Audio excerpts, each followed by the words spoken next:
टुनी चिड़िया और कालू कौआ ने अपने घर वालों के खिलाफ जाकर शादी की थी, यानी लव मैरिज की थी। शादी के कुछ दिनों तक तो सब कुछ ठीक चलता रहा और दोनों में बहुत प्यार था। दोनों बहुत प्यार से रहते थे।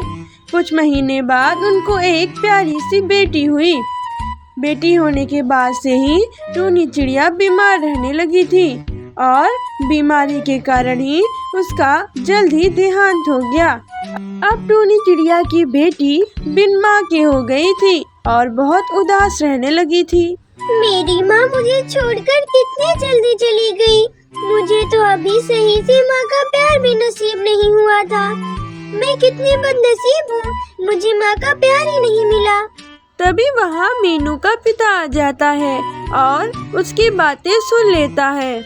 पापा, जब से माँ गई है मुझे कुछ अच्छा नहीं लगता और तो और घर भी मुझे काटने को दौड़ता है। मेरा घर जाने का दिल नहीं करता। अरे मेरी प्यारी बच्ची, मैं समझता हूँ कि तुमने अपनी माँ खोई है और मैंने अपनी पत्नी। मुझे भी घर अच्छा नहीं लगता है, तू परेशान मत हो।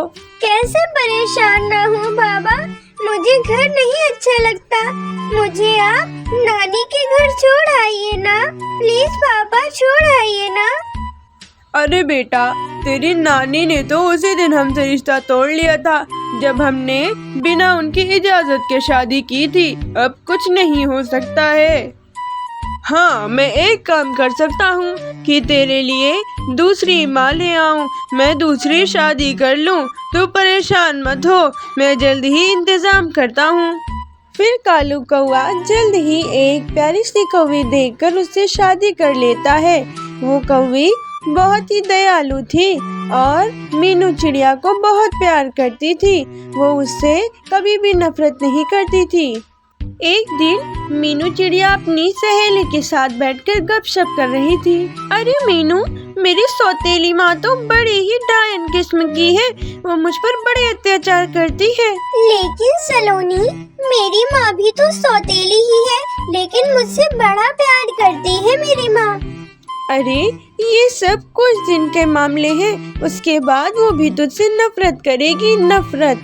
क्या सलोनी, तू सच बोल रही है?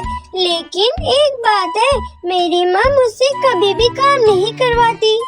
ऐसे सलोनी से बात कर कर मीनू चिड़िया घर वापस आ जाती है और अपनी माँ से कहती है, माँ, सलोनी कह रही थी कि सौतेली माएँ अच्छी नहीं होती। नहीं मेरी बच्ची, सभी सौतेली माएँ खराब नहीं होती हैं।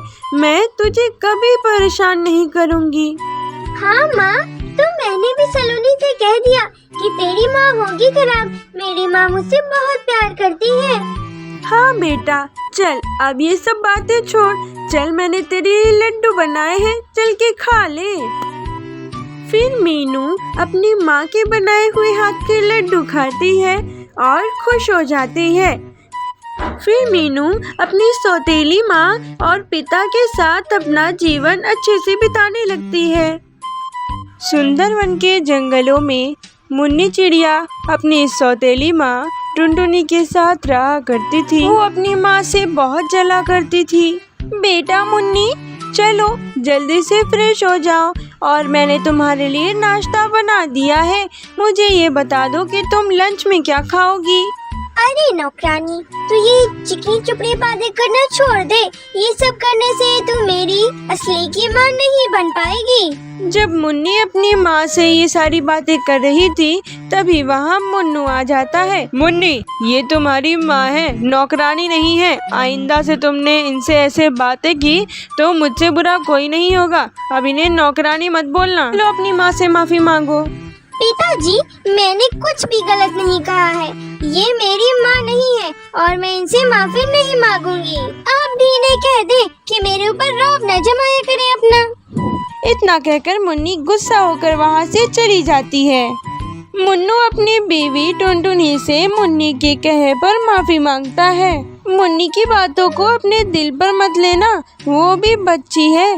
धीरे धीरे वो तुम्हारे प्यार को समझ जाएगी। तुम समझ रही हो ना? अरे नहीं, आप माफी क्यों मांगते हैं? मुन्नी मेरी भी तो बेटी है, वो समझ जाएगी।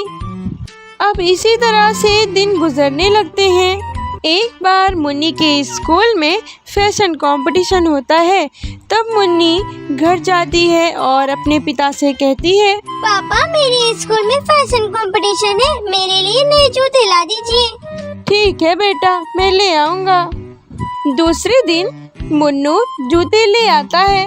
पापा मुझे जूते पसंद नहीं आए, इसे वापस कर दीजिए, मैं इसे नहीं पहनूंगी। बेटी ये जूते तो बहुत अच्छे हैं, तुम यही जूते पहनकर फैशन कंपटीशन में चली जाना। खबरदार, आप हम बाप बेटी के मामले में ना बोला करें तो ही अच्छा होगा। आप मेरी सौतेली माँ हो, सगी नहीं हो। मुन्नी का पापा जूते लेने के लिए बाजार जाता है, लेकिन रास्ते में एक पेड़ से टक्कर होकर वो वहीं पर गिर जाता है और मौके पर ही उसकी मौत हो जाती है। कालू कौआ खबर देने के लिए मुन्नी चिड़िया के घर आता है। मुन्नी चिड़िया, तुम्हारे पिता की टक्कर होकर मौत हो गई है। मुन्नी ये सब सुनकर रोने लगती है। माँ, पिताजी का एक्सीडेंट हो गया है और वो वहीं पर मर गए हैं। ये सुनकर सौतेली माँ भी रोने लगती है। हाँ, मैंने तुमसे कहा था कि अपने पिता को फिर से जूते लाने के लिए मत भेजो, वे बहुत थके हुए थे, लगता है इसी वजह से उन्हें चक्कर आ गया और वो वहीं पर गिर गए और मर गए। इसी तरह कुछ दिन बीत जाते हैं, उसकी मृत्यु को लगभग सब भुला देते हैं।